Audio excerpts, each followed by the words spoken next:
What's up, ladies and gentlemen? We are here with a video. Apparently there's a Pepe in here, but yeah, let's not worry about that. We are with a new video here. Now, I've gotten a lot of questions. I'm sure you've seen them if you've tuned into the live streams. Obby, how do I set up NeedtoKnow? So today I was like, you know what, fuck it, we're just gonna go over all of the add-ons. So the first one, as far as the list is concerned, that requires any kind of configuration is gonna be MikScrollingBattleText. So let's take a look. If you wanna change something about MikScrollingBattleText, you've got this is a fresh character, by the way, just to show you these things. You're going to want to type in MSBT. It stands for MikScrollingBattleText. So go ahead and enter that. Now, the only thing that I change about my MikScrollingBattleText is the scroll areas. It's the third button thing here. Just go to configure scroll areas.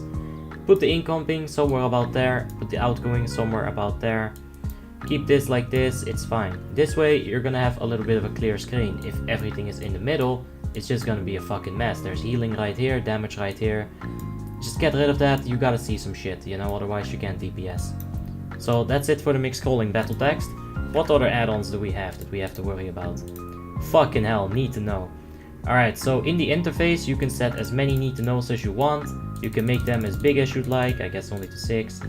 You can even set a max bar duration. However, for the simple thing of simplicity, we're gonna go ahead and just put 1 bar for now. Now, the first thing you'll want to do is type in ntk/n, Nico, T, Tinus, and K from Cory. So type in NeedtoKnow, and there you have it. Right click it, choose a buff or a debuff. In this situation, we really only have Demon Skin, so we're gonna go ahead and track Demon Skin. Now, as soon as you type it in here, there it is. It's basically, you're halfway done. Now you just need to realize what is Demon Skin. Oh shit, it's a buff.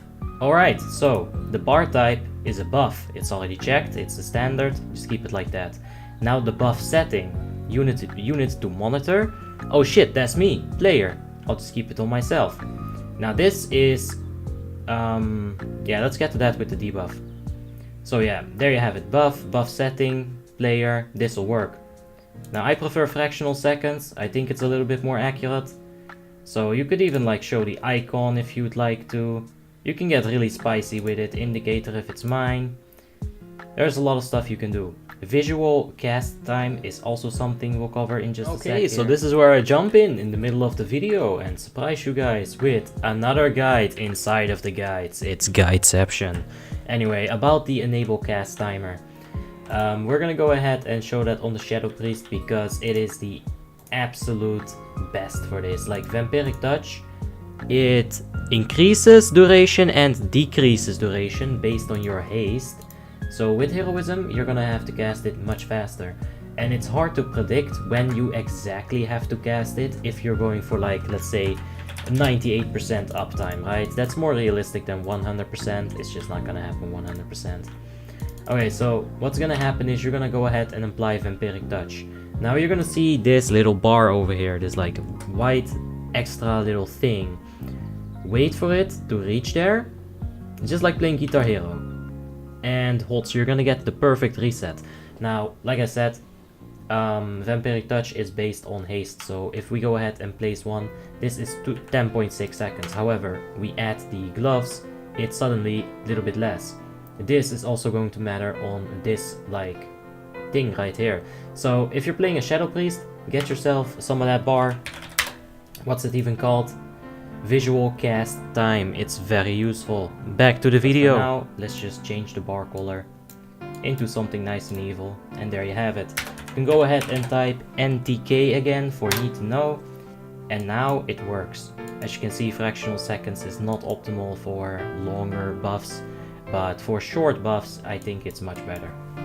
Alright, so yeah, that much on NeedtoKnow. You can go for debuffs as well. Unit to monitor, make sure it's the target, and then track duration increases. That's very good on things like RIP. RIP tends to have that glyph of shred associated to it, and that is a duration increase. Now, only show of cast by self, I think if you're running a debuff, I think that's a must-have, otherwise you're gonna see, for example, someone else's corruption. You're not gonna want that. So only show of cast by self. Now, time format, that's all up to you. The rest of it, like, give it a nice color, sure, why not? Anyway, the next thing is a totem. I don't use this. I think it's useless. You have a totem indicator right here.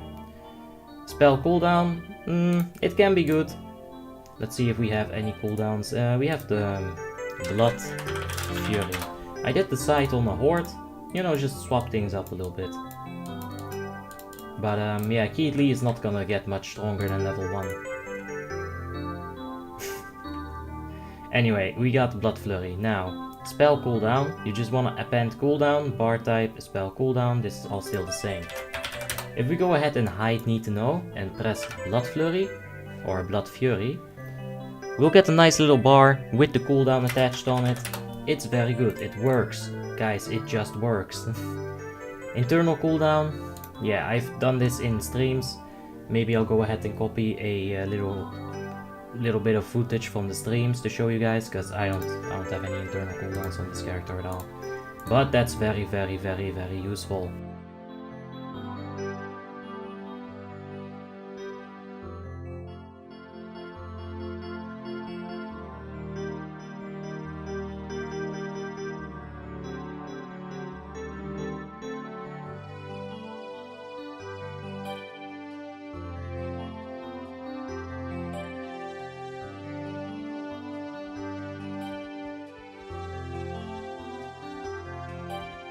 Same thing still applies, just go ahead and set it up as you want it, customize it. The next thing is Omen. Now, Omen is Omen show. Omen is just a threat meter. You can use a million threat meters. You just need to have a threat meter. Yeah. Let's see, what's next? OmniCC. Okay, so OmniCC. I'm pretty sure that most of this stuff is completely automatic. I don't think I ever change anything about this add-on. I just install it, boom, it works. I fucking love it. Now, as far as Skada is concerned, the only thing that I have differently than other people is the fact that I have an additional window. I have one for damage, one for healing. So we're gonna go ahead and add on video. We put a new window. And yeah, there you go. This is the settings for add-on video. You're gonna open this up and you're gonna set the bars, maximum bars. You're gonna set this to 5. That's how I have it. I think 10 is a bit much. Now here you can fuck around with the width, as you can see in the middle of my screen. The Skada is growing and yeah, becoming less small and stuff. Bar height, same thing. You can make it as big, make it as small as you'd like to. I prefer keeping most of these things on normal. Just slide down this maximum bar to 5 and then go ahead and press OK. Put that bitch in a corner somewhere where it's visible. Anyway, we're moving on because we've got a big motherfucker to cover. This is the granddaddy of all. How the fuck do I install it add-ons? It's your raid frames, and in this case it's gonna be grid for us. So, holy fuck, look at all this shit. Like, look at it. We're gonna open up all these things and there's just too much, man. There's too much. You're not gonna be able to understand this within like a 10-minute video. So, I'll do a kind of a cop-out. If you want this, you can find it in my add-on, this exact profile. The Obby profile, you know it from the streams. I love it. It works. I'm jumping into the video yet again. So, you have found your way into my Discord. I have put it in the description on the YouTube video that you were watching, and boom, here you are. Now, how do I get Grid 1 profile, you ask? You go to the add-on WoTLK 3.3.5 section right here, and you go ahead and you read this. Now, I'll just show you guys how to do it real quick. You're gonna want to be in your root World of Warcraft folder. It's where you'll find your WoW.exe and everything. Just enter the Warcraft text folder map. And then you'll want to go into account. Now, don't fucking hack me, I'll punch your face. So yeah, basically you go into this folder, account, then you're gonna go to your main account.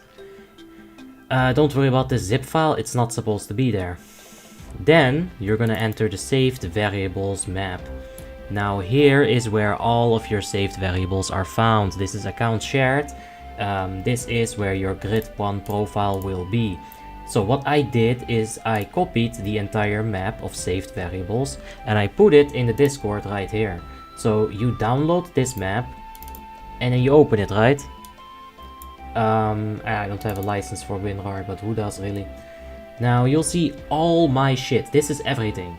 You won't need everything. You can go ahead and grab the grid files only, extract them here somewhere and pull only the 2 grid files, pull them into saved variables, override it, accept it, fine. Make sure you back up, by the way. Make sure you back up, back up.